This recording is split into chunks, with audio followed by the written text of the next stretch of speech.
দুনিয়ার কোনো জিনিস কতদিন থাকবে? এই জন্যই মনে হয় কোনো বাড়িতে মৃত্যু হলে 4টা সম্বোধন আসে। কয়টা? ফেরেশতা এক এক রকম কথা বলে। প্রথম ফেরেশতা বলে ইনকাতাতিল আজাল ওয়ানকাতাতিল আমাল, এই ব্যক্তির বয়স শেষ, আশা শেষ, তোমাদের কান্না বেকার, কোনো কাজ হবে না কাদার দ্বারা। দ্বিতীয় ফেরেশতা বলে সালাল ইশতিগাল, এই ব্যক্তির ব্যস্ততা শেষ, আর কোনোদিন কেউ একে ব্যস্ত দেখবে না বা বলারও সুযোগ হবে না। এখন আমরা কি বলি? ব্যস্ত, ঠিক না? কি বলি? আমি ব্যস্ত, আই এম ভেরি বিজি। আবার কেউ কেউ বলে আমার কাছে মরার সময় নেই, মনে হয় ও মরবই না, ঠিক না? কি বলে না? তো দ্বিতীয় ফেরেশতা বলবে জালাল ইশতিগাল, ব্যস্ততা শেষ, বাকিয়াল ওয়াবাল, সব গাঠি তোমার সামনে। তৃতীয় ফেরেশতা বলবে জাহাবাতিল আমওয়াল, যত অর্জন করছিল সব তোমার হাত ছাড়া, একটাও আর তোমার নাই। বাকিয়াতিল আমাল, আমল তোমার সাথে আছে। খায়রা ফা খায়রা, ভালো তো ভালো, শাররা ফা শাররা, খারাপ হইলে খারাপ, ভালোরও অন্ত নাই, খারাপেরও অন্ত নাই।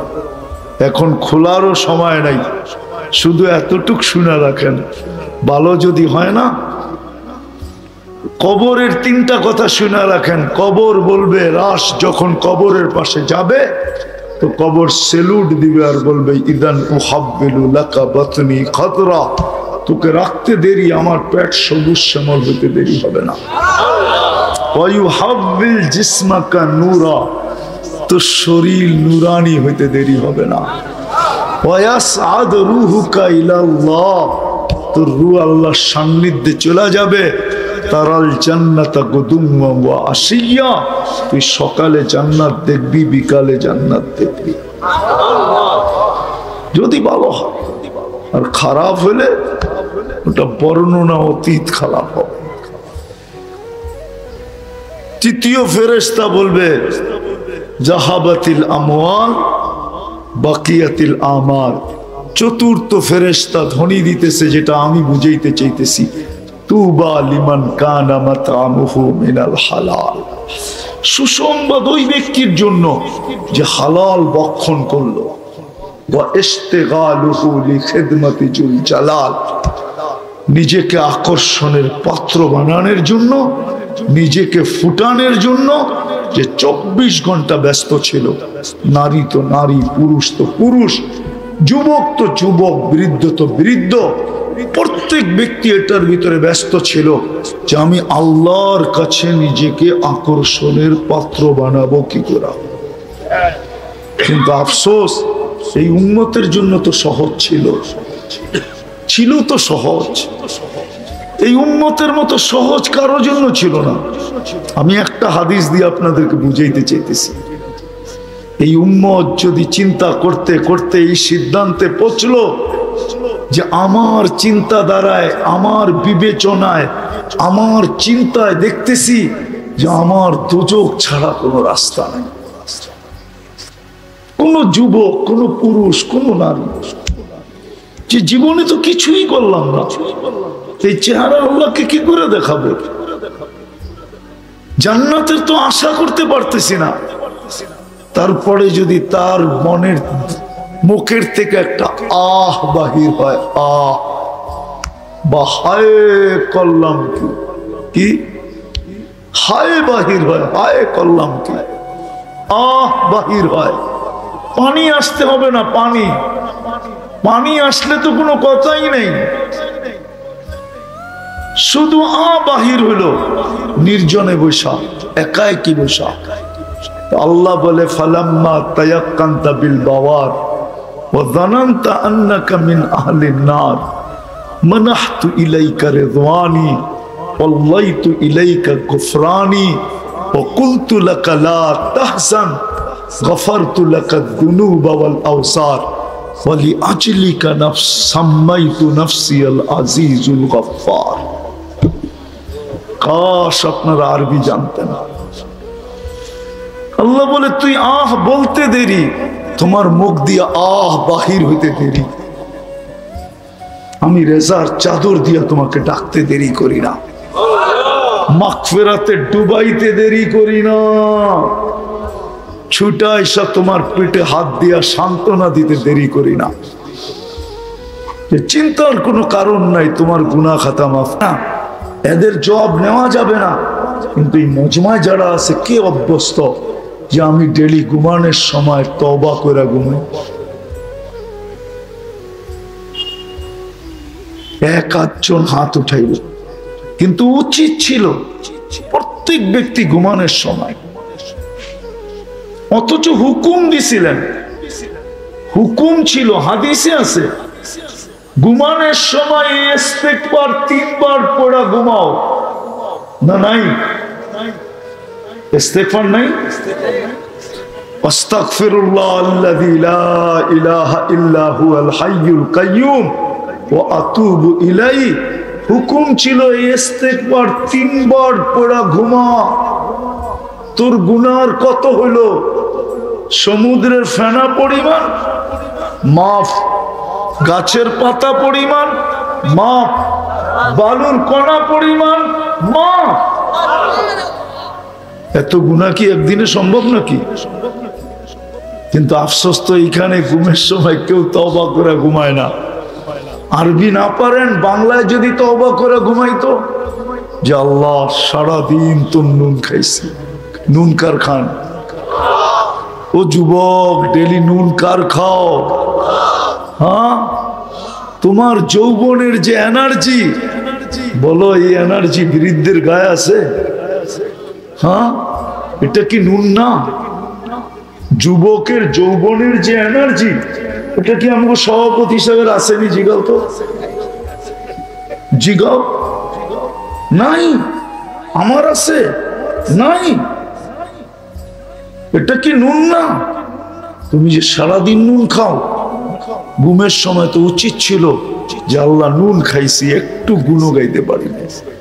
একটু আগেও তো আমি বললাম যে আফসোস তো আমার এইখানেই, আমি তো এই কান্নাই কাঁদি যে আমার জাতি সারা দিনে যুবকরা 10 বার আল্লাহ বলে না, 10 বার। বলো কোন যুবক যে আমি মনের থেকে ডেলি 10 বার আল্লাহ আল্লাহ আল্লাহ আল্লাহ আল্লাহ আল্লাহ আল্লাহ আল্লাহ আল্লাহ আল্লাহ 10 বার বলি? বলো কোন মা বোনরা যে ডেলি আমি 100 বার বলি? এইখানে বলো কোন পুরুষ যে ডেলি আমি 500 বার বলি? অথচ 24 ঘন্টায় 550 লিটার অক্সিজেন, 1,60,000 বার শ্বাস প্রশ্বাস। আমাকে পরিপূর্ণ সুস্থ রাখার জন্য ডেলি কুদরত দ্বারা 36 বার ডায়ালিসিস, কিডনি ডায়ালিসিস করেন। আমি যখন দেখি তো 26 কোটি ক্যামেরা ব্যবহার করে দেখি, 2 চোখে 26 কোটি ক্যামেরা। আমাকে যদি কিছু খাইতে দেয় তো 4 বার চেকিং এর পরে আমার মালিক ভিতরে যেতে দেয়। প্রথম আমার নাক চেক করে গ্রান ঠিক আছে কিনা, গ্রান ঠিক নাই ওইখান থেকে আউট, এটার গ্রান ঠিক নাই। দ্বিতীয় চেক করে স্বাদ ঠিক আছে কিনা, জিহ্বায় লাগতে দেরি, সাথে সাথে স্বাদ বলে দেয়, বলে না স্বাদ ঠিক নাই, আউট। তৃতীয় চেক করে দাঁত, কোন কণা জাতীয় কিছু আছে কিনা, পাথর জাতীয় কিছু আছে কিনা, শক্ত জাতীয় কিছু আছে কিনা যেটা পেটে গেলে হজম হবে না। দাঁত সর্বপ্রথম ওইটার উপরে কামড় করে। চতুর্থ চেকিং করে আঁশ জাতীয় কিছু ভিতরে যায় কিনা, চুল জাতীয় কিছু যায় কিনা, যাইতে চাইলে দেরি, জিহ্বা ওইটাকে টোকায়া বাহির করতে দেরি করে না। 4 বার চেকিং করে, 4 বার, কিন্তু তারপরে তো শোয়ার সময় তওবা করে না। করেন? করবেন আজকের থেকে? কে কে করবেন দেখি? যে আজকের থেকে আমি অভ্যাস বানাবো, শোয়ার সময় কি করব? কি করব? আরে এক নামান এতটুক শব্দ বলেন, আল্লাহ আমার তওবা। কি? আল্লাহ আমার, আয় হায়, আমরা তো আমগো মালিক চিনলাম না। আল্লাহ তো এই উম্মত মাপ না চাইলেও মাপ করে। মনে উঠলো এই জন্য বলতেছি। আদম আলাইহিস সালাম বলতেছে, ফুজিলা উম্মাতা মুহাম্মদ আলাইয়া বি40। 4 কারণে উম্মতে মুহাম্মদীকে আমার উপরে ফজিলত দেওয়া হয়েছে। প্রথম কারণ কি? আমি একটা ভুল করছি, কিয়ামতের সকাল পর্যন্ত মানুষ জানবে। জানে না? জানে না? উম্মতে মুহাম্মদী সারা দিন রাত গুনাহ করবে, আল্লাহ কাউকে জানতে দিবে না। কি জানে না? কি হ্যাঁ? নাই এরকম গুনাহ? আমার আছে, আপনাদের নাই। যদি আল্লাহ প্রকাশ করে দিত তো মানুষ সমাজে জুতা মারত, জুতা, জুতাই তো সার সার বলতো, জুতা দিত, জুতা। আমি হাদিসের শব্দ দিতেছি। আল্লাহ বলে, লাউ কাশাফতু সিররাকা লাসাব্বাকান নাস, যদি তোর ভুল ত্রুটি খুলে দিতাম তারপরও তো তুই আমাকে সমীহা করিস না, আমার ইজ্জত রাখিস না, আমার দিকে তাকাস না। তোর ভুল ত্রুটি যদি খুলে দিতাম, ও যুবক, তোমাদের পায়ে হাত দিয়া বলি, বলো আমাকে, সারা দিন 2 বন্ধু 3 বন্ধু মিলা নেটে যা লেখো, এটা যদি তোমাদের বাড়িওয়ালারা জানতো, সমাজ জানতো, বাড়িওয়ালারা জানলে কোনো মা বাবা তোমাকে ঘরে ঢুকতে দিত না। সমাজ যদি জানতো, তাহলে কোনো মেয়ের বাবা মেয়েকে তোমার হাতে উঠায় দিত না। সত্য? হ্যাঁ না? যুবকরা একমত না? একমত? এরকম কোন যুবতী যা সারাদিন দেখে, সমাজে যদি দিত আল্লাহ জানায়া, আমার তো মনে হয় না কোন ইয়াবাহা খোর পর্যন্ত কোন মেয়েকে বিয়ে করতে চাইতো না। কেননা যে ইয়াবাহা খায় ও একটা ভালো মেয়ে চায়। ও বলে, আমি খাই, কিন্তু আমি একটা ভালো পাত্রী চাই। পরে যদি বলি, তোর ভালো দিয়া দরকার কি? তোরে পুইরা বানায় দিতে পারলি তো হইল, তোর তো পুইরা দরকার, ঠিক না? কিন্তু ওই কি কয়, আমিও রাবেয়া বসরি চাই। আল্লাহ সাত্তারি করতেছেন। দ্বিতীয় হায় হায় হায়, বলে আমি ভুল করছি কবে, আর তওবা কবুল হইছে কবে? ভুল করছি কবে, তওবা কবুল হইছে কবে? কতদিন পর? উম্মতে মুহাম্মদী গুনাহ করবে, ওই গুনার বস্তুর উপরে দাঁড়ায়া মাপ চাবে না, খালি চিৎকার দিবে, হায় আল্লাহ করলাম কি? ইয়া রব্বানা, কি করলাম আল্লাহ?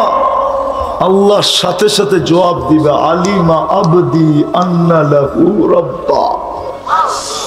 আমার বান্দা জানলো তার একজন রব আছে। ইয়াখুজ ওয়া ইয়াফু, সে জানে আমি তাকে শাস্তিও দিতে পারি, মাফও করে দিতে পারি। সে জানে, বিদায় মাপ না চাক, আল্লাহ বইলা তো স্বীকার করলো, রব বইলা তো স্বীকার করলো, ফাগফারতু লাহ, আমি মাফ করে দিলাম। কিন্তু আদম আলাইহিস সালাম বলে, আমি কবে ভুল করলাম? আর তওবা কবুল হইলো, তওবা কবুল হইলো কবে? আমি একটা ভুল করছি, আমাকে জান্নাত থেকে বের করে দিছে, ঠিক না? আরে সত্য তো। উম্মতে মুহাম্মদী রাত দিন গুনাহ করবে, তারপরও জান্নাতে যাবে। কি যাবে না? উম্মত কি যাবে না? না, মনে হয় আপনাকে বিশ্বাস হয় না। দেখাইলাম না, সারাদিন গুনাহ করবে, রাত্রে বলবে মাফ, আল্লাহ মাফ করে দেন, আল্লাহ মাফ করে দিবে। ওই রাত্রে মারা গেলে সিধা জান্নাত। তো গুনাহ করে কই গেল? আরেকটা বলতে চাই না, হুজুররা আবার লেখালেখি শুরু করবে। কোন কবি লিখছিল যে গুনাহ কেউ না কবরে যাওয়ার পরে, কবর में जाने के बाद पूछेंगे गुनाह क्यों ना किया, क्या अल्लाह गफूरुर रहीम नहीं था? তুই গুনাহ কেন করিস না? আল্লাহ কি গফুরুর রহিম ছিল না?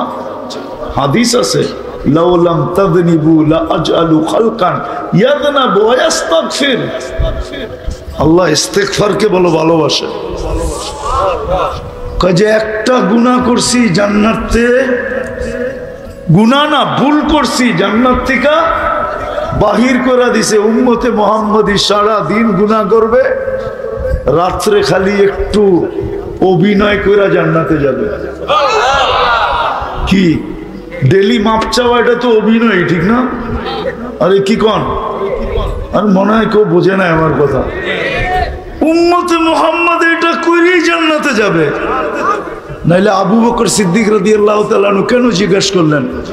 আবু বকর সিদ্দিক রাদিয়াল্লাহু তাআলা আনহুর সিফত হইল বাক্কাআন। দুনিয়াতে ওনার চেয়ে বেশি ক্রন্দনকারী কেউ ছিল না। এই জন্য যখন আল্লাহ রসুল বলছে যে মুরু আবা বকরিন আন ইউসাল্লি বিন্নাস, আমি অসুস্থতার কারণে নামাজ পড়াইতে পারতেছি না, আবু বকরকে বলো নামাজ পড়াইতে। তা আম্মা জান আয়েশা রাদিয়াল্লাহু তাআলা আনহা বলেন, আর মানুষ খুঁজে পান নাই। কেন? রাজুলান বাক্কাআন, আপনার জায়গায় দাঁড়াবে, কাঁদতে কাঁদতে পড়া যাবে, এটারে বুঝি পাঠাইতেছেন নামাজ পড়তে। উমর রাদিয়াল্লাহু তাআলা আনহুকে বলেন, উনি কানলেও একটু শক্ত আছে, হয়তো দাঁড়ায় থাকতে পারবে, এটা তো দাঁড়াইতেই পারবে না।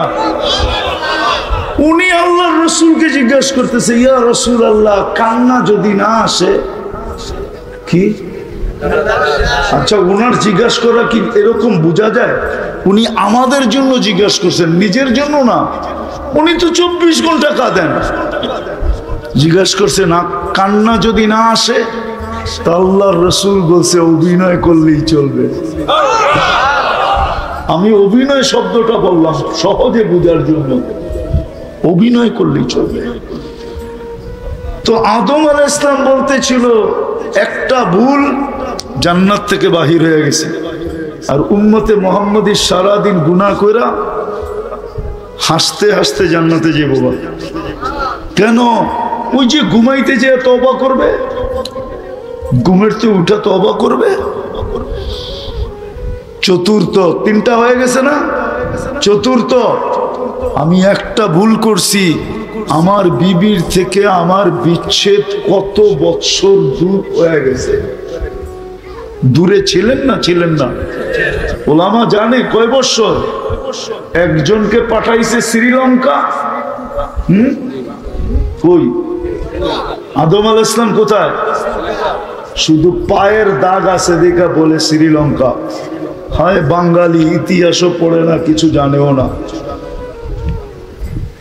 আদম আলাইহিস সালাম সর্বপ্রথম নামছেন বাংলাদেশে সন্দ্বীপে। কোথায়? হ্যাঁ, আল্লামা জালালউদ্দিন সুয়ুতি লেখছেন। কি আপনার পাও মানবো না জালালউদ্দিন সুয়ুতি মানবো? কোনটা? জালালউদ্দিন সুয়ুতি লেখছে সর্বপ্রথম যে শহরে নামছেন, জমিনে নামছেন, ওটার নাম সারানদ্বীপ। গাজীপুরের আলেমরা ভালো মতো শুনে নেন, সারানদ্বীপ পড়া দেখেন জালালউদ্দিন সুয়ুতির ইতিহাস। উনি লেখছেন সারানদ্বীপ। 3 কৌল আছে। শ্রীলঙ্কা শুধু ওরা পায়ের দাগটা বানাইতে পারছে বিদায় দুনিয়ায় বলে ওইখানে আছে। আপনারা পায়ের দাগটা বানাইতে পারেন না, শুধু পায়ের চিহ্নটা ওরা বানাইতে পারছে। তাহলে ইতিহাস বলে আমাদের দেশে প্রথম নামছেন আদম আলাইহিস সালাম। হ্যাঁ হ্যাঁ, এটা সবচেয়ে রাজে কৌল। দ্বিতীয় হলো শ্রীলঙ্কা, তৃতীয় হলো মালদ্বীপ। কোথায়? প্রথম কোথায়? এইখানে আদম আলাইহিস সালাম আর আম্মা জান কোথায়? জিদ্দা। আম্মা জান কোথায়? হায় হায়। আর আল্লাহর আদম আলাইহিস সালাম বলেন উম্মতে মুহাম্মদী কোটি গুনাহ করবে, তারপরও রাত্রে দুইজনে এক ল্যাপের মধ্যেই থাকবে। কোটি গুনাহ করবে, তারপরও সারা রাত্র পরে দুইজনে কই থাকবে? মনে হয় বোঝেন না, ঠিক না? হ্যাঁ, সারাদিন গুনাহ করবে, তারপরও রাত্রে আয়া দুইজনে কই? একই কম্বলে, ঠিক না? ফজিলত দিছে আল্লাহ। এই জন্য আজকের থেকে শোয়ার সময় কি তওবা করবেন তো? পাক্কা? হ্যাঁ। আর এটাকে অভ্যাস বানান। আর একটা কাম করলেই হবে, যেটা আমার দিলের সবচেয়ে বড় ব্যথা, যে আজান শুনতে দেরি, যে যেখানে আসি ওইখানে দাঁড়াইতে দেরি করবো না। আপনি দোকানে আসেন, দোকানে দাঁড়ান। হাটে আসেন, হাটে দাঁড়ায় যান। বাজারে আসে, বাজারে দাঁড়ায় যান। মেইলে আসেন, মেইলে দাঁড়ায় যান। ফ্যাক্টরিতে ফ্যাক্টরি, অফিসে অফিসে, আদালতে আদালতে, রোডে রোডে দাঁড়ায় যান, কাটে কাটে দাঁড়ায় যান, খেতে খেতে দাঁড়ায় যান। খামারে আসেন, খামারে দাঁড়ায় যান। ঘরে আসেন, ঘরে দাঁড়ায় যান। বাড়িতে আসেন, বাড়িতেই দাঁড়ায় যান।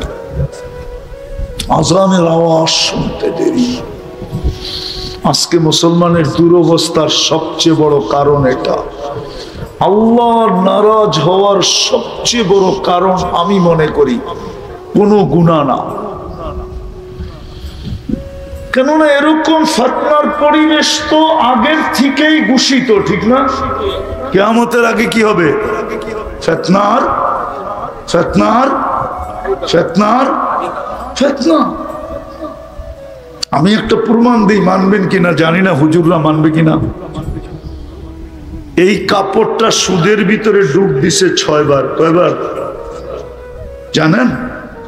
আমি দেখাই। যারা তুলা চাষ করছে ওরা লোন নিয়ে করছে। সত্য? হ্যাঁ হ্যাঁ। যে তুলা ইনপুট করছে ও ব্যাংকের থেকে এলসি নিয়ে করছে। সত্য? যে সুতা বানাইছে ও ডাইং, ও ফ্যাক্টরি করছে। যে সুতা বানাইছে ও ফ্যাক্টরি করছে ব্যাংকের থেকে লোন নিয়ে। কয়টা হইলো? যে গেরে বানাইছে ও লোন নিয়ে। কয়টা হইলো?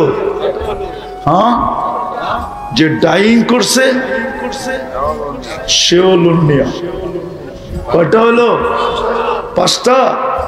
আর যে ফিনিশিং করে বাজারে উঠাইছে ও ফিনিশিং কারখানা লোন নিয়ে। বলুক সভাপতি সাহেব, এটা তো 6 বার সুদের ভিতরে ডুব দিছে। সুদের দুয়ার ভিতরে 6 বার লাগছে। এই জন্য তো হুজুররা আমার উপরে রাগ হয়ে যায়। হুজুর গো পাগড়িতেও 6 বার সুদের দোয়া লাগছে। বলে তাইলে কি পড়বো না? না পড়বো, ফিতনার যুগ। কিন্তু যদি একটা কাজ করতো, আজানের আওয়াজ শুনতে দেরি, ছুটে আসতে দেরি না করতো, তাইলে মনে হয় আজকে এই দুরবস্থায় উম্মতের কোনোদিন হতো না। আজকে যে দুরবস্থা, আমি তো কালকে রাত্রে ভাবতেছিলাম যে আমার তো খাওয়া ছেড়ে দেওয়া উচিত। আমি খাই তো খাই কি করে? ফিলিস্তিনের চিত্র দেখলে আমি যদি মুসলমান হই তাহলে আমার খাওয়া মুখে উঠা উচিত না। কেননা মুসলিম এক শরীরের মতো। বাচ্চাদের রক্ত দেখলে আমরা দিব্যি চলতেছি না? ডেলি 2 রাকাত নফল পড়ি, আল্লাহর কাছে দোয়া করি না? 2 টাকা সদকা দেই, যে আসদকা তো তারুদ্দুল বালা। শুধু চিল্লাইতেছি আর চিল্লাইতেছি। চিল্লাম ছাড়া তো কিছু করতেছি না। কি হুজুর রাগ হয়ে গেলেন? পায়ে হাত রাখি, চিল্লাম ছাড়া কি করি বলেন? বলুক এই মজমা যে আমরা ডেলি 2 রাকাত সালাতুল হাজত পড়ি। বলুক এই মাদ্রাসা যে ডেলি আমরা ফিলিস্তিনের জন্য 1 ইয়াসিন খতম করি। রাগ হয় না, পায়ে হাত রাখি। যখন এইখানে করে না, অন্য কেউ করে না। যে ডেলি আমি 41 বার ইয়াসিন পড়ি শুধু ফিলিস্তিনের নামে, তারপরে দোয়া করি আল্লাহ তোর ইয়াসিনের বরকতে একটু সাহায্য করে দেখা না। আজকে যদি মুসলমান শুধু নামাজ ধরে রাখতো, শুধু নামাজটা, অথচ আল্লাহ ডাকে আসে না। কে ডাকে? কে ডাকে? কে ডাকে? শুধু আল্লাহ ডাকে। আল্লাহ তো জোরে বলতে চায় না। আল্লাহ বলতে চান, কে ডাকে আমাদেরকে? মন খুইলা বলেন আল্লাহ। যত জোরে মন খুইলা আল্লাহ বলবেন, ভিতরটা ওপেন হয়ে যাবে। ওপেন। কোন এটারে কি বলে, আরে কি ব্লক শ্লোক থাকবে না, সব ওপেন হয়ে যাবে। আল্লাহ বলার মতো বলে না। তো শুধু আল্লাহ ডাকে না, তো রহমানও ডাকে, রহিমও ডাকে, মালিকও ডাকে, কুদ্দুসও ডাকে, সালামও ডাকে, মুমিনও ডাকে, মুহাইমিনও ডাকে, আজিজও ডাকে, জব্বারও ডাকে, মুতাকাব্বিরুল খালিকুল বারিউল মুসাব্বিরুল গফফারুল কহ্হারুল ওয়াহাবুর রাজ্জাকুল ফাত্তাহুল আলিমুল কাবিদুল বাসিতুল খাফিদুর রাফিউল মুইজ্জুল মুদিল্লুস সামিউল বাসীরুল হাকামুল আদলুল লতীফুল খবীরুল হালিমুল আযীমুল গফুরুশ শাকুরুল আলিকুল কবীরুল হাফিজুল মুকীতুল হাসিবুল জলিলুল করিমুর রকিবুল মুজিবুল ওয়াসি আল হাকিমুল ওয়াদুদুল মজিদুল বাঈতুশ শাহীদুল হকুল ওয়াকিলুল কবিয়ুল মতিনুল ওয়ালিয়ুল হামিদুল মুসি আল মুবদি আল মুঈদ আল মুহয়ি আল মুমীত আল হাইয়্যু আল কাইয়্যুম আল ওয়াজিদ আল মাজিদ আল ওয়াহিদ আল আহাদ আস সামাদ আল কাদির আল মুক্তাদির আল মুকদ্দম আল মুআখ্খার আল আউয়াল ওয়াল আখির আল যাহির ওয়াল বাতিন আল ওয়ালি আল মুতাওয়ালি আল বাররু তাওয়াব আল মুনতাকিম আল আফু আর রউফ মালিক আল মুলক যাল জালালি ওয়াল ইকরাম আল মুকসিত ওয়াল জামি ওয়াল গনি ওয়াল মুগনি আল মানি আদ দার আল নাফি আল নূর আল হাদি আল বদি ওয়াল বাকি আল ওয়ারিস ওয়াল রশিদ আস সাবুর জাল্লে জালালু 99 পদের মালিক আল্লাহ ডাকো। 80% মুসলমান নামাজ পড়ে না, অথচ এক ওয়াক্তে 10 ওয়াক্তের সওয়াব দেওয়ার রাজি। এক ওয়াক্ত পড়বে, 10 ওয়াক্তের সওয়াব দিবে। এইটু আমি ভুল বলছি। এক ওয়াক্ত পড়বে, জামাতের সাথে 270 ওয়াক্তের সওয়াব দিবে। কত কত? 270 ওয়াক্তে, তারপরে পড়ে না। অথচ 24 ঘন্টা নুন খায় কার? তো আপনাকে পিটাবে না, পিটাবে কাকে বলেন? কাকে পিটাবে? এই জন্যই তো আজকে নারাজ, এই জন্যই তো নারাজ। আজকে কয় তারিখ? আজকে নভেম্বরের 3 তারিখ, ঠিক না? অক্টোবরের 7 তারিখে 1 বছর হয়েছে। অক্টোবর মাস 31 ছিল, ঠিক না? হ্যাঁ, আজকে কয় তারিখ? 3 তারিখ, ঠিক না? 4 দিন কম 1 বছর 1 মাস হতে চলল। 4 দিন কম, 4 দিনও না, 3 দিন, 31। মাত্র 3 দিন পরে 1 বছর 1 মাস হবে। এখনো কোনো সাহায্যের চিহ্ন দেখা যাইতেছে না। প্রতিদিন শত শত লোক মারা যাইতেছে। গতকালকেও 86 জন শিশু মারা গেছে। 86 জন। চিত্র নেটে আছে, চিত্রগুলো, ছবিগুলো নেটে আছে। এক দিল যদি থাকে, একবারে তাকাবে, দ্বিতীয়বার তাকাইতে পারবে না। অঙ্গগুলো এরকম ছিটা পড়ে গেছে। দুধের শিশু, কিন্তু সাহায্যের তো কোনো লক্ষণ দেখি না। কেন দেখি না জানেন? আমার মনে হয় একটাই কারণ, ফিতনা হবে আল্লাহ রসুল বলে গেছে। কিন্তু যদি মুসলমান 100 ভাগে 100 ভাগ নামাজ পড়ত, আল্লাহর ডাকে সাড়া দিত। এই জন্য পায়ে হাত দিয়ে শেষ কথা বলতেছি, চলেন আজকের থেকে আমরা অঙ্গীকার করি, এই মজমায় বৈশা এখন আল্লাহ আমাদের দুনিয়ার ছাদে আঁকা প্রথম আকাশ ডাকতেছে মাফ করার জন্য। কার কি প্রয়োজন ডাকতেছে, আমরা অঙ্গীকার করি আজকের থেকে নামাজ ছাড়বো। পাক্কা ওয়াদা? যুবকরা কি বলে? যুবকরা নামাও, তুমি গুনাহ করো, আমি অনুমতি দিতেছি না, কিন্তু আমার কথাটা বোঝো, তুমি গুনাহ করো, আমার কোনো অবশ্যই, কিন্তু নামাজ ছেড়ো না। মুসলমান নামাজ ছাড়তে পারে না। ওর চেয়ে বড় নিকৃষ্ট কেউ নাই যে আল্লাহর ডাকে সাড়া দিল না। বিশ্বাস করেন আমার কথা। আব্দুল কাদের চিলানি লেখছে, শুকর বলে আল্লাহ, ওর চেয়ে বড় নিকৃষ্ট আমার কাছে কেউ নাই যে নামাজ আজান শুনলো, নামাজের জন্য আসলো না। এই জন্য আমার একটা অনুরোধ, আমি যখনই ঘুমের থেকে উঠবো আর চক্ষু খুলবো, আমার প্রথম দৃষ্টিটা যেন কোনো বেনামাজির উপরে না পড়ে। পড়বেন নামাজ? পাক্কা? সত্য? হ্যাঁ। ফিলিস্তিনের জন্য দোয়া করেন, ডেলি সদকা দেন, 2 টাকা দেন।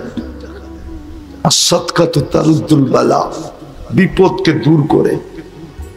ডেলি 2 রাকাত দেন, 2 টাকা এদের নামে সদকা করেন, 2 রাকাত নফল পড়া দোয়া করেন।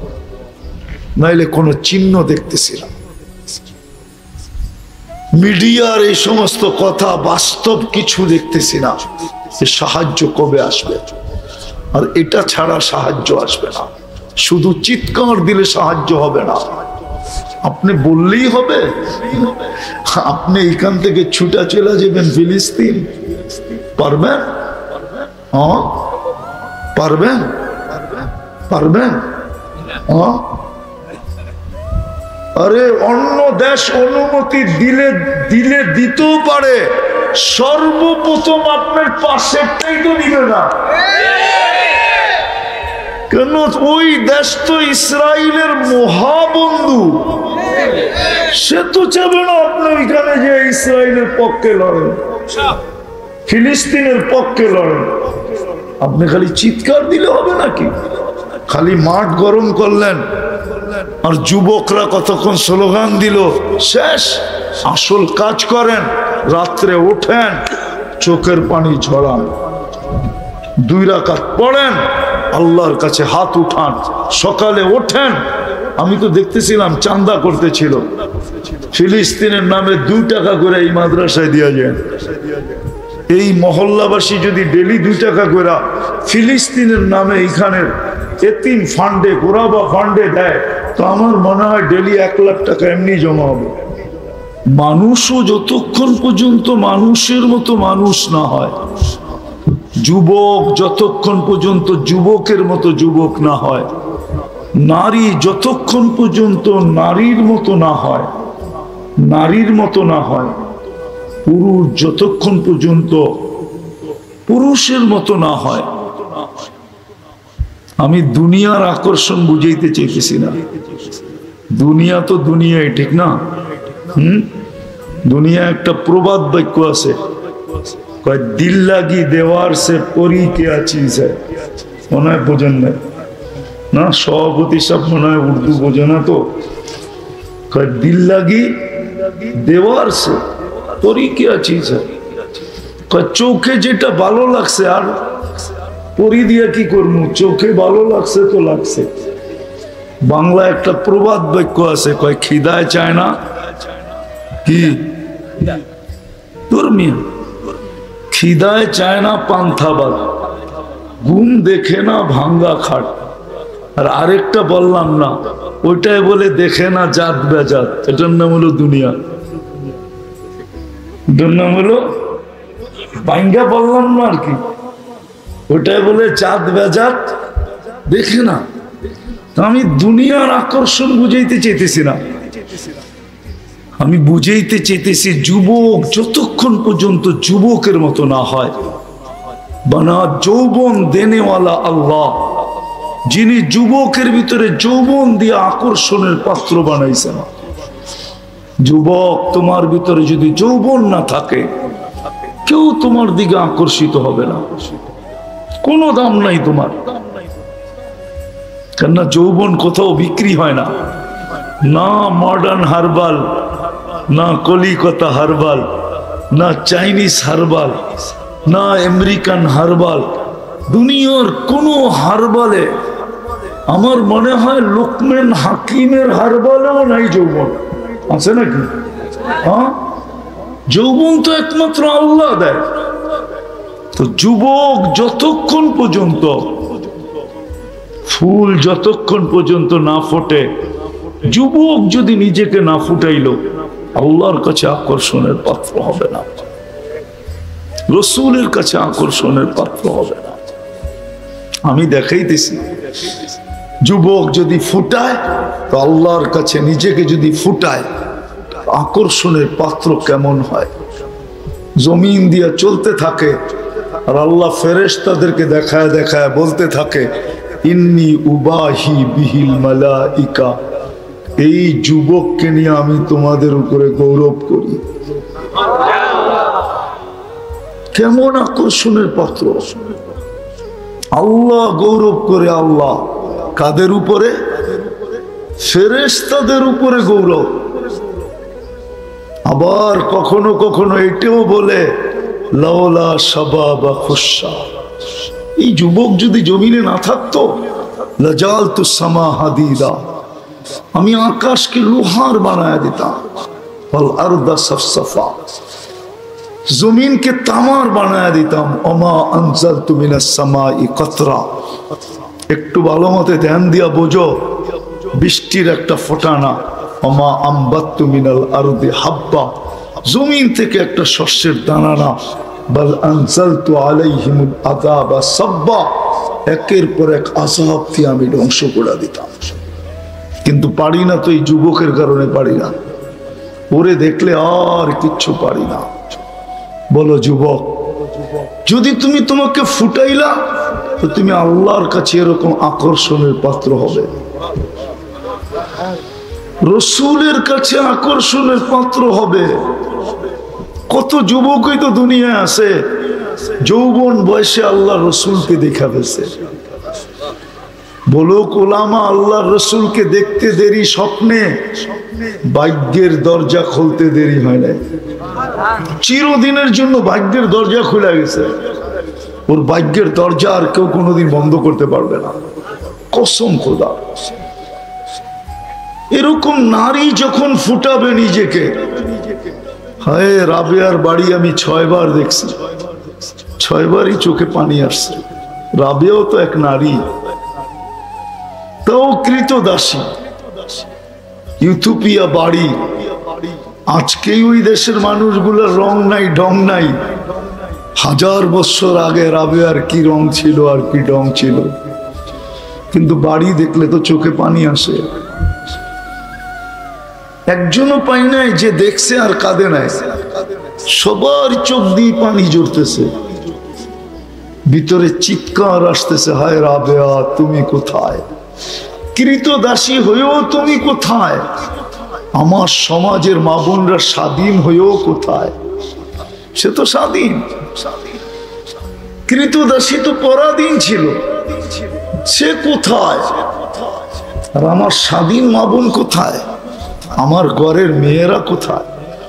আমার ঘরের স্ত্রী কোথায়? রাবেয়া তুমি কোথায়? একটু ভাবে। রাবেয়া কৃতদাসী ছিল, নিজেকে ফুটাইছে। বেলাল রাদিয়াল্লাহু তাআলা আনহু কৃতদাস ছিল, কিন্তু নিজেকে এতটুক ফুটাইছেন।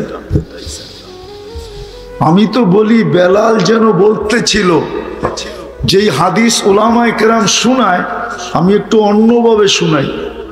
আমি আমার একটা ধারণা যে বেলাল আল্লাহর রসুলকে বুঝাইতেছিল, আপনি জান্নাত ভ্রমণ করবেন একা একা, জানবে না কেউ, ফাঁকি দিবেন সবাইকে, যে ঘর থেকে গেলেন ওই ঘরালোরও জানে না, আপনার নিকটতম সঙ্গী আবু বকরও জানে না, ওমরও জানে না, ওসমানও জানে না, আলীও জানে না, দুনিয়ার কেউ জানে না।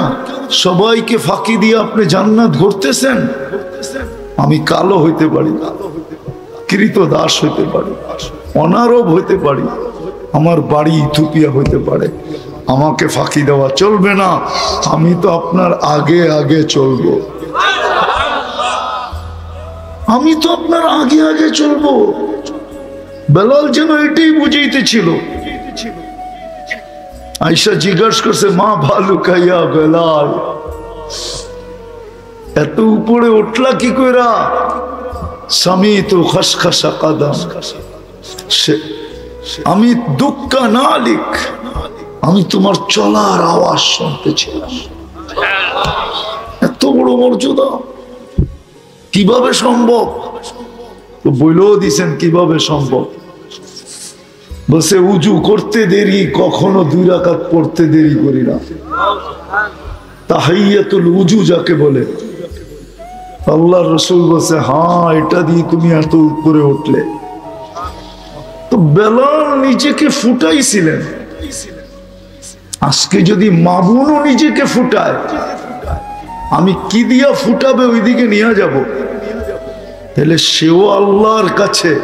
এই জন্যই তো হাদিসে আছে, পর্দানিশীন মা বোনদেরকে যখন আল্লাহ দেখেন, পর্দানিশীন শরীয়ত মোতাবেক পর্দা করে, এদেরকে যখন দেখেন তো ফেরেশতাদেরকে ডাইকা দেখাইতে থাকেন আর গৌরব করতে থাকেন। দেখ, এদের কারণেই দুনিয়াকে টিকায় রাখেন, নাহলে টিকায় রাখতেন না। আমি তো মনে করি এখন দুনিয়া ধ্বংস হয়ে যাওয়ার কথা ছিল অনেক আগে। কেন আমার সমাজে 24 ঘন্টা না ফরমানি, ঠিক না? কোন 4 দোকান আছে যেখানে টেলিভিশন না আছে, ডিশের লাইন না আছে? একটা বাড়ি আমাকে গাজীপুরে দেখান যে একাধিক ফ্যামিলি থাকে, ওই বাড়িতে বেনামাজি নাই। পারবেন? পসিবল? একটা বাড়ি দেখান একাধিক ফ্যামিলি থাকে যে বেনামাজি নেই। পারবেন? একটা বিল্ডিং পারবেন? আরে আমি যেখানে থাকি ওটা তো নাই, আমার বিল্ডিংও নাই, বরং বেনামাজির সংখ্যায় হিসাব করতে গেলে বেশি দেখা যাবে। নামাজ তো পড়ে না, তারপরও টিকা আসি তো টিকা আসি কি করে? আল্লাহ বাঁচাইছেন তো বাঁচাইতেছেন তো কি করে? তো যেটা বুঝাইতেছিলাম, ফুল ফুটা ব্যতীত আকর্ষণের পাত্র হয় না। মানুষও যত শুধু মানুষ হিসাবে জন্ম নিলে আকর্ষণের পাত্র হয় না, যতক্ষণ পর্যন্ত সে নিজেকে মানুষের মতো মানুষ না বানাবে। মানুষের মতো মানুষ না বানাবে। কয়দিন থাকবেন এখানে? কয়দিন বলেন না? বলো না যুবক, তোমার যৌবন কয়দিন থাকবে? নারীর নারীত্ব কয়দিন থাকে? পুরুষের পুরুষত্ব কয়দিন থাকে? রাগ হয়ে গেলেন বুঝি? কয়দিন থাকে? প্রবাদ বাক্য তো দেওয়া যাবে না, লাইলের লাউড স্পিকার বাইরে খোলা, নাইলে তো বাংলাদেশে প্রবাদ বাক্য আছে, কুড়িতেই বুড়ি, কুড়িতেই। আমি বুঝানোর জন্য বলতেছি, কুড়িতেই বুড়ি। আজকে যে অবস্থা আমার সমাজের, হায় হায় হায়। কেননা মাদক ছুঁইলেও যৌবন চলে যায়, ছুঁইলে, শুধু ছুঁইলে, এরকম ছুঁইলে। বিশ্বাস হয় না? চ্যালেঞ্জ আমার সাথে, যারা মাদক নাড়াচাড়া করে ওদের স্বাভাবিক যৌবন নেই। যে বক্ষণ করে তার তো নাই, যে বহন করে ওরও স্বাভাবিক যৌবন নাই, চ্যালেঞ্জ। আর যে মাদক বিক্রি করে ওরও নাই। যে মাদক সাপ্লাই দেয় ওরও নাই, স্বাভাবিক যৌবন নেই। আমি চ্যালেঞ্জ দিয়ে বলবো, ডাক্তার নিয়ে যায় যারা মাদক ঢুকায় দেশে, ওদের একটারও স্বাভাবিক যৌবন নেই। কেন? এটার উপরে 100% লানত। আর সিস্টেম এটাই, যেটার উপরে লানত থাকবে ওটা ছুইলেও ক্রিয়া হবে। আমি একটা হাদিস দিয়ে প্রমাণ দিতেছি, ওলামা আমার সাথে একমত হবে। যখন আরাফার থেকে পায়দল মুজদালিফায় আসতে থাকে মাগরিবের পরে, তো একটা জায়গা পড়ে, এটাকে ওয়াদিয়ে মুহাসসার বলে, আমাদের কিতাবে আছে। তা আল্লাহর রাসূল সাহাবাদেরকে বলছিলেন, এতটুক জায়গা তোমরা দ্রুত পার হয়ে যাবে। বলছি, ইয়া রাসূলুল্লাহ কেন? বলছিল, এক সময় এখানে আযাব আসছিল। বলছে, সেটা তো 100 বছর আগে, আরো বেশি আগে। বলছে, দ্রুত পার হবে, নাইলে ওই আযাবের ক্রিয়া তোমাদের গায়েও লাগতে পারে। এটাই প্রমাণ করে যেই জিনিসের উপরে আল্লাহর লানত, ওটা ছুইলেও ক্রিয়া হবে, ক্রিয়া। নাইলে আমার সমাজ এরকম হবে কেন? যুবক যৌবন হারায় ফেলতেছে। তো যেটা বুঝাইতেছিলাম, আমি কথাকে গুছায়া নিয়ে আসতেছি। 11:15 বাজতে চলছে, লম্বা করব না। এই জন্য বলতেছিলাম, মেরে দোস্ত, ফুল যতক্ষণ পর্যন্ত না ফোটে তত মতো আকর্ষণের পাত্র হয় না। মানুষ মানুষ হিসাবে জন্ম নিলেই আল্লাহর কাছে আকর্ষণের পাত্র হবে না, যতক্ষণ পর্যন্ত সে নিজেকে মানুষের মতো মানুষ না বানাবে, যুবক যুবকের মতো যুবক না বানাবে, নারী নারীর মতো নারী না বানাবে, পুরুষ পুরুষের মতো পুরুষ না বানাবে, ধনী ধনীর মতো নিজেকে না বানাবে, যতক্ষণ পর্যন্ত নিজেকে না বানাবে, না ফুটাবে, ততক্ষণ পর্যন্ত আল্লাহ রসুলের কাছে আকর্ষণের পাত্র হবে না। সারা দুনিয়া আকর্ষণের পাত্র হইলেও কিছু আসে যায় না। কতক্ষণ? বিশ্ব সুন্দরী যখন 1 বৎসর হওয়া যায়, 2য় বৎসর হওয়া যায় না, 1 বৎসরে যখন ওর রূপ খসা পড়া যায়, তাহলে বাকি আর কতক্ষণ থাকবে? বিশ্ব সুন্দরী তো 2য় বৎসর হওয়া যায় না। ছিলাম না, আবার অচিরেই আসবো, থাকবো না। যার কাছ থেকে আসছি তার কাছে চলে যাব। কিন্তু একটা প্রশ্ন বলতে পারেন, কথা বলার ভঙ্গিও বলতে পারেন। বলেন, আমাদের প্রস্তুতি কতটুকু? চলে যে যাব, প্রস্তুতি কতটুকু? বিশেষ করে যুবকদেরকে বলতেছি, বলো যুবক, প্রস্তুতি কতটুকু? পুরুষদেরকে বলতেছি, প্রস্তুতি কতটুকু? মা বোনদেরকে জিজ্ঞাসা করতেছি, প্রস্তুতি কতটুকু? কিন্তু এটাও তো সত্য, কে কখন যাবে কেউ জানে না। কে কখন যাবে কেউ জানে না। দুনিয়াটা উন্নত, টেকনোলজি সমৃদ্ধ, দুনিয়াটা এখন আঙ্গুলের মাথায়, টাচ করতে দেরি, সারা দুনিয়া সামনে আসতে দেরি করে না। কিন্তু তারপরও তো কোনো মেশিন তৈরি হলো না কে কখন যাবে, জানার কোনো উপায় আছে কিনা। এরকম কোনো মেশিন তো আজ পর্যন্ত বিজ্ঞান পায় নাই খোঁজা। যে কোনো মুহূর্তে চলে যেতে হবে, ভালো মতে বুঝি, কিন্তু যেই কোনো মুহূর্তে চলে যেতে হবে, বেশি দিন থাকা যাবে না। কিন্তু আমার প্রশ্ন বা কথার ভঙ্গি হলো, আমাদের প্রস্তুতি কতটুকু? কতটুকু আমি প্রস্তুতি নিলাম?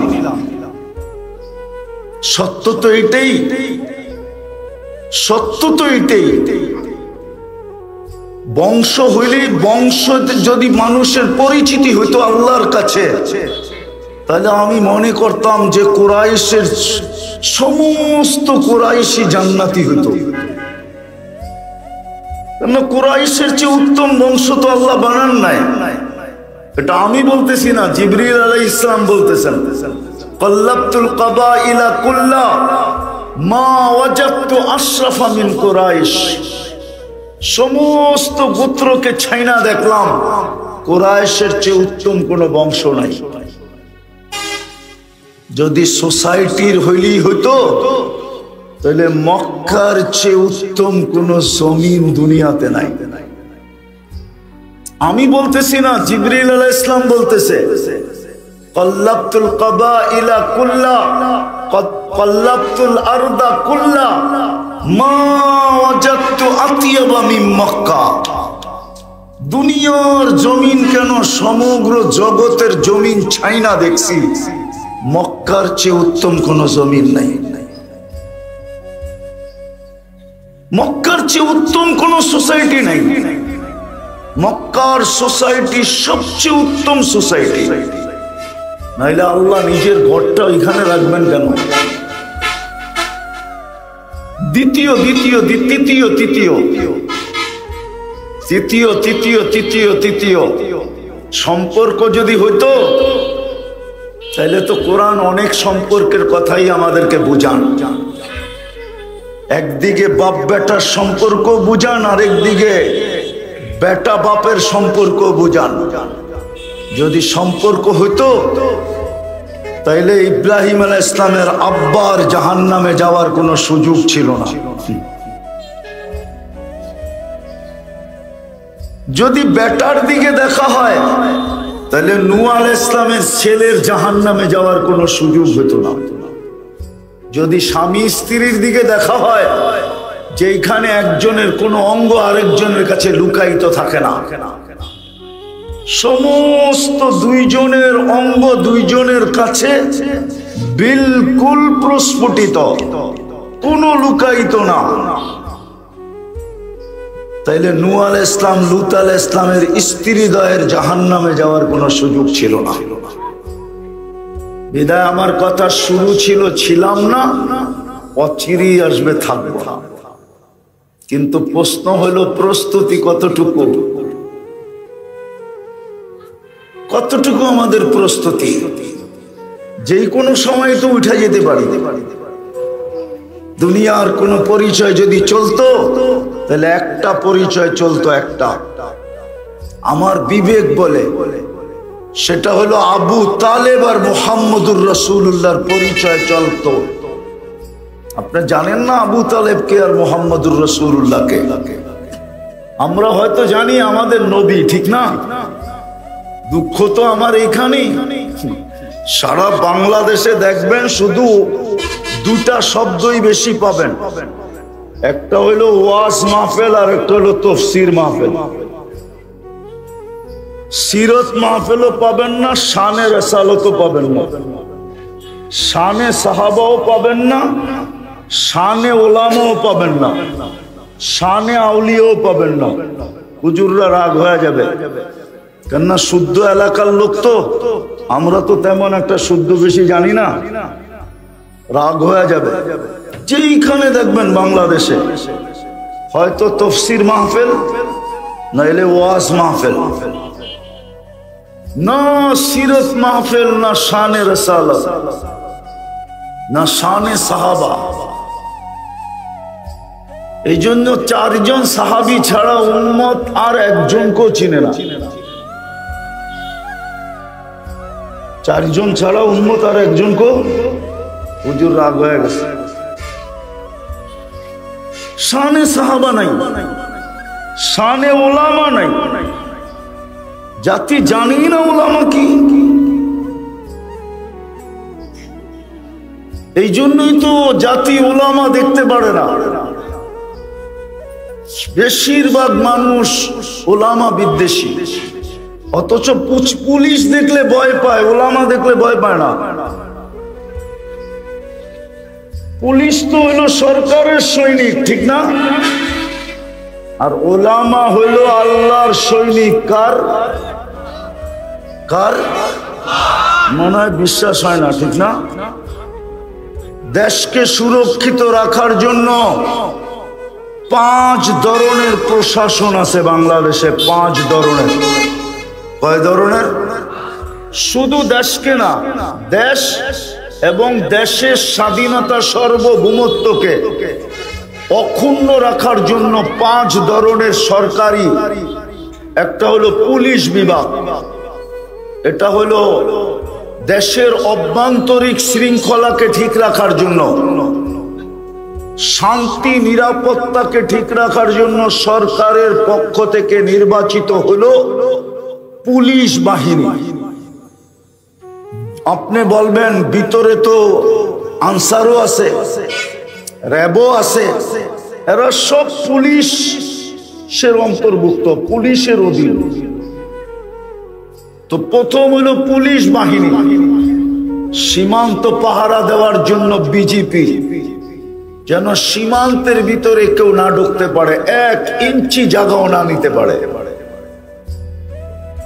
আর স্বাধীনতা সার্বভৌমত্বকে ধরে রাখার জন্য আকাশিক ভাবে বিমান বাহিনী, সামুদ্রিক ভাবে নৌবাহিনী, আর স্থল ভাগে সেনাবাহিনী। এই 5 বাহিনী হলো দেশকে সুরক্ষিত করার জন্য। আর কোরআন হাদিস দ্বীনকে সুরক্ষিত করার জন্য আল্লাহ নির্বাচিত করছে 4 বাহিনী। কয় বাহিনী? কয় বাহিনী? ভালো মতে বোঝেন কিন্তু। কয় বাহিনী? 4 বাহিনী। হরফের জন্য আল্লাহ নির্বাচিত করছে কারীদেরকে, যেন হরফ অক্ষরকে কেউ কোনোদিন বিকৃত না করতে পারে। কারীরা এটাকে ঠিক রাখবে। মাখরাজ যেখান থেকে উচ্চারণ, ওইখান থেকে যেন চুল পরিমাণ এদিক ওদিক না করতে পারে। এই জন্য কারী আল্লাহ সৈনিক নির্বাচিত। দ্বিতীয়, শব্দকে সুরক্ষিত করার জন্য নির্বাচিত হাফেজ, ও শব্দকে সুরক্ষিত করবে, কোরআনের শব্দ যেন কেউ এদিক ওদিক না করতে পারে। তৃতীয়, অর্থ এবং তাফসীরকে সুরক্ষিত করার জন্য ওলামারা নির্বাচিত। ওলামারা নির্বাচিত, এরা তৃতীয় বাহিনী। কেউ যেন কোরআনের অর্থ উল্টা পাল্টা না করতে পারে, তাফসীর যেন উল্টা পাল্টা না করতে পারে। করতে দেরি ওইখানেই ওকে ধরতে দেরি করবে না। সত্য তো? চতুর্থ বাহিনী হলো কোরআন হাদিসের রূপে একটা মানুষকে রূপান্তরিত করা। কোরআন হাদিসের রূপে একটা মানুষকে রূপান্তরিত করা, এটা হলো চতুর্থ বাহিনী, হলো হক্কানি আল্লাহওয়ালা। অথচ শানে ওলামার কোন ওয়াজ বাংলাদেশে হয়েছে কিনা আমার জানা নেই, বুজুর্গ জানা আছে কিনা জানি না। সারা দুনিয়া বলে আমরা আউলিয়াদেরকে মানি না, আসলেই তো শানে আউলিয়া তো আজ পর্যন্ত কোনো হয় নাই, কোথাও দেখলাম না। শুধু পাবেন তাফসীর মাহফিল আর ওয়াজ মাহফিল। তো যেটা বুঝাইতেছিলাম, বুঝাইতে যে প্রস্তুতি কতটুকু ছিলাম না, থাকবো না, অচিরেই চলে যাব, প্রস্তুতি কতটুকু একটু ভাবি। দুনিয়ার কোনো পরিচয় তো চলবে না, হ্যাঁ প্রস্তুতির পরিচয় চলবে। এই জন্য 2 জনকে দেখলেই চোখে পানি আসে। আবু তালেবের কবর দেখলো চোখে পানি আসে, যে বুকে পাল্লা 44 বছর, 44 বছর বুকে রেখা পাল্লা, তারপরও পরিচয় কোনো লাভ দিল না। আর বেলালের বাড়ি দেখলো, কান্না আসে, যে বেলাল তোমার বাড়ি কোথায়, তুমি কিরকম, তোমার দেশ কোথায়, বাসা কি, আর বর্তমানে তুমি কোথায়? বেলাল যেখানে ওইখানে কেউ নাই। আমি মানি আবু বকর সিদ্দিক 1 নম্বর, ওমর 2 নম্বর, উসমান 3 নম্বর, আলী রাদিয়াল্লাহু তাআলা আনহুম 4 নম্বর, আমি মানি। কিন্তু বেলাল যেখানে ওইখানে কেউ নাই। বেলাল জমিনে হাঁটলে জান্নাতে পদধ্বনি হয়। আমি তো বলি সবাইকে ফাঁকি দিয়া মেরাজে চলে গেছিলেন, সবচেয়ে নিকটতম মানুষটাও জানেন না কোথায় আছেন, এখন কি করতেছেন, বিচরণ কোথায়। আবু বকর সিদ্দিক যেই ঘর থেকে গেছেন ওই ঘরালাও জানে না কোথায় গেলেন। কিন্তু বেলাল মনে হয় বলতেছিল সবাইকে ফাঁকি দিছেন মানলাম, কিন্তু আমি কালো হইতে পারি, ইথিওপিয়া বাড়ি হইতে পারে, আমি অনারব হইতে পারি, আমার জবানটা তুতলা হইতে পারে, আমি কৃত দাস হইতে পারি, আমাকে ফাঁকি দেওয়া সম্ভব না, আমি তো আপনার আগে আগে চলব। আর জান্নাতে চলে দেখা দিছে। দিদা আমি কথাকে গুছায় নিয়ে আসতেছি। চিন্তা করা উচিত যে প্রস্তুতি কতটুকু। ওই প্রস্তুতির জন্যই তো আল্লাহ দুইটা বড় ইহসান করলেন। এর চেয়ে বড় ইহসান আর কিছু হইতে পারে না, এর চেয়ে বড় ইহসান কিচ্ছু হইতে পারে না। ওলামা আমার সাথে একমত হবে, যাকে আল্লাহ মুসলমানের ঘরে অস্তিত্ব দিলেন, এর চেয়ে বড় ইহসান কি হইতে পারে, এর চেয়ে বড় দয়া কি হইতে পারে, এর চেয়ে বড় ভালোবাসা আর কি হইতে পারে। মুসলমানের ঘরে জন্ম দিলেন প্রস্তুতির জন্য।